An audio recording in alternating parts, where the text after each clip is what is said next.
Fala aí, galera da literatura irreverente. Hoje nós estamos de volta aqui para falar daquilo que a gente mais gosta, que é literatura, né? Só que hoje nós não vamos falar só de literatura, não. Hoje nós vamos falar dos 100 anos da Semana de Arte Moderna. Acredite ou não, mas há 100 anos iniciava no Teatro Municipal de São Paulo a Semana de Arte Moderna. Roda a vinhetinha aí que a gente já volta com vocês para falar sobre isso.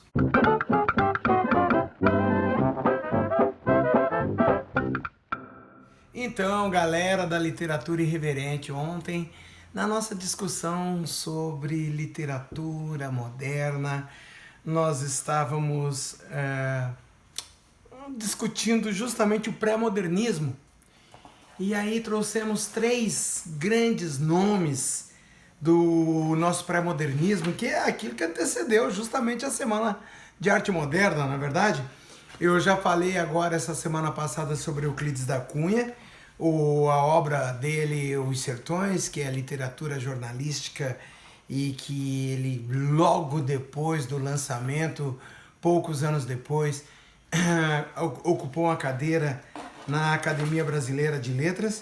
Depois nós trouxemos Lima Barreto pela própria crítica da literatura dele, e nós discutimos, claro, o triste fim de Policarpo Quaresma, porém nós discutimos também aquela visão social que Clara dos Anjos nos traz, falando do movimento da favelização dos morros cariocas. Na verdade, Lima Barreto foi sem dó nem piedade na ferida da sociedade da época. E para encerrar o nosso paper de ontem, nós discutimos Negrinha, de Monteiro Lobato, que foi um pré-modernista também bastante controverso, que discutia muito, que atacava já muito veementemente o parnasianismo, não só brasileiro, todo o movimento parnasiano do Brasil e da Europa, né? Porque realmente vamos combinar, né, que o parnasianismo era uma literatura um tanto quanto engessada, né, galera? Então, o nosso querido pintor Di Cavalcanti, de quem eu estou aqui com a biografia já para ler agora esse mês ainda, ele foi um dos que expôs ali na Semana de Arte Moderna, e ele descreveu a Semana de Arte Moderna da seguinte maneira, de que seria uma semana de escândalos literários e artísticos, de meter os estribos na barriga da burguesiazinha paulista. A proposta da Semana de Arte Moderna, dos organizadores, desde o início foi bem clara. Era uma afronta, era um escândalo, um rompimento com os padrões estéticos vigentes. A Semana de Arte Moderna de 1922, ela foi um evento artístico e cultural, como eu já comentei, que ocorreu ali no Teatro Municipal de São Paulo, com a proposta de apresentar essa nova estética, não só na literatura, tá, galera? Como em todas as outras áreas, em todos os outros campos das artes, né? As apresentações da Semana de Arte Moderna teve dança, música, recital de poesia, exposição de arte, pintura, escultura, palestras, enfim. Nosso querido Heitor Villa-Lobos estava lá participando da Semana de Arte Moderna. Então, os artistas envolvidos na organização da Semana de 22, eles propunham essa nova visão estética artista baseada na vanguarda artística europeia. Veja bem, aí é que vem as mais duras críticas com relação à Semana de Arte Moderna.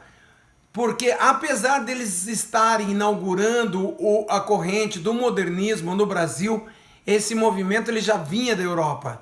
Eles já estavam lutando para derrubar aquele engessamento do parnasianismo. Nós já discutimos o parnasianismo aqui.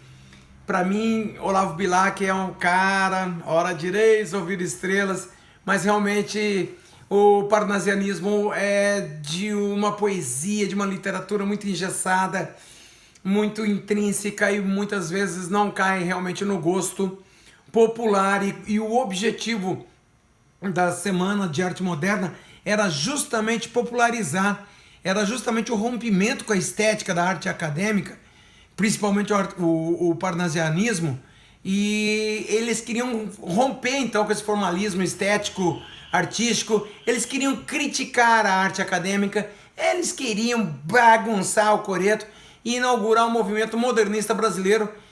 E apesar de se inspirar nas artes, nas vanguardas europeias, o objetivo deles era criar uma arte que fosse autenticamente brasileira. Então, a Semana de Arte Moderna, ela tinha como característica, por exemplo, a ausência de formalismo.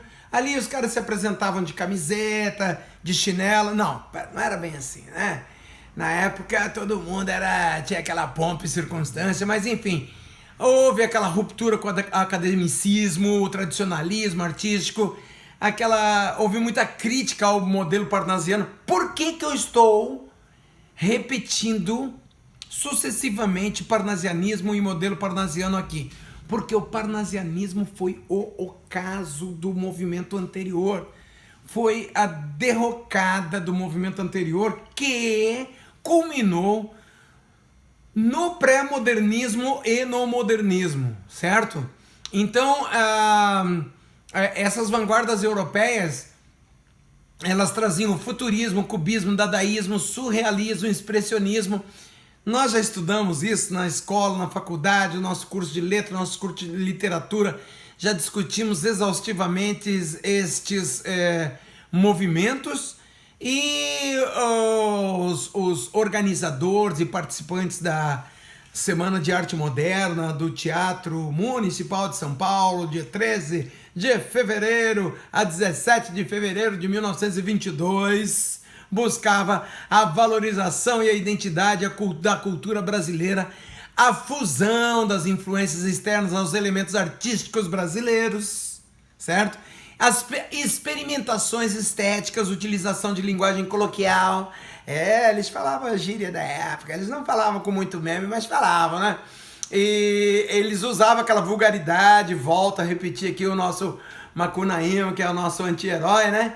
Para aproximar essa linguagem justamente do povo, com temáticas nacionalistas e cotidianas. E nós temos um grande estudioso da Semana de Arte Moderna, que é o professor Rodrigo Gurgel. E o professor Rodrigo Gurgel, ele é um grande crítico também da Semana de Arte Moderna. Ele diz que aquele grupo de jovens, né, que eu vou falar daqui a pouco, quem eram esses jovens, ele diz que aquele grupo de jovens que estavam lá em Paris decidindo por que o Brasil precisava de uma nova literatura brasileira, eles estavam lá estudando nas melhores universidades, comendo do bom e do melhor, se servindo com talheres de prata, estabelecendo altas discussões filosóficas e literárias com a elite cultural francesa, mas achavam que eles tinham a solução para a literatura brasileira.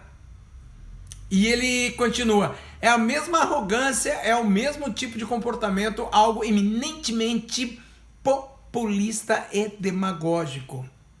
E, na opinião do professor Rodrigo Gurgel, o movimento da Semana de 1922 é extremamente elitista, posto que um pequeno grupo de artistas se reúnem e creem ter legitimidade para estabelecer como deve ser a arte nacional. Assim, continua ele, a burguesia paulista que dominava o cenário político e econômico nacional busca tomar a frente da cultura nacional. Bom, apesar do caráter burguês e populista do movimento, as novas regras modernistas tomaram todo o cenário artístico nacional. E isso, eu vou discutir daqui a pouco com vocês, foi uma das grandes vitórias, digamos assim, da Semana de Arte Moderna. Olha esses nomes: Mário de Andrade, Oswald de Andrade, Graça Aranha, Victor Brecheret, Plínio Salgado, Anita Malfatti, Menotti del Picchia, Ronald de Carvalho, Guilherme de Almeida, Sérgio Milliet, Heitor Villa-Lobos, Tácito de Almeida, Di Cavalcanti e Guiomar Novaes. Esses foram alguns dos participantes da Semana de Arte Moderna. Então, como eu já havia comentado antes, quais foram os impactos da Semana de Arte Moderna, galera? A recepção do movimento, ela gerou duas reações. A crítica falou assim, pô, tá um bando de burguês, um bando de louco fazendo uma presepada. A crítica chegou inclusive a comparar os artistas ali a um bando de doentes mentais louco. E a outra reação foi do público, que se sentiu extremamente desconfortável e insatisfeito com o que foi apresentado e ignorou o movimento modernista. Apesar do fracasso dos 3 dias de evento da Semana de Arte Moderna, ela se tornou um marco cultural para a arte brasileira.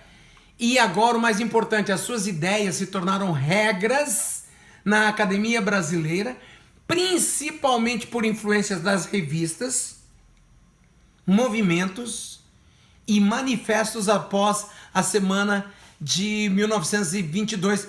Eu não coletei esses dados aqui, mas se não me falha a memória, 2 anos depois, em 1924, nós tivemos o movimento Pau-Brasil, Manifesto Pau-Brasil, e depois, em 1928, nós tivemos o Manifesto Antropofágico, que veio a sedimentar o modernismo no Brasil. A Semana de 22, ela cumpriu, portanto, o papel de divulgação da arte moderna, que, por sua vez, cultivou o terreno para consolidação de uma revolução artística e literária que tomou forma após o ano de 1922. Galera? Se vocês gostaram desta breve comemoração aos 100 anos da Semana de Arte Moderna, comenta aí, compartilha com quem você acha que vai gostar de saber que nós estamos comemorando os 100 anos de arte moderna.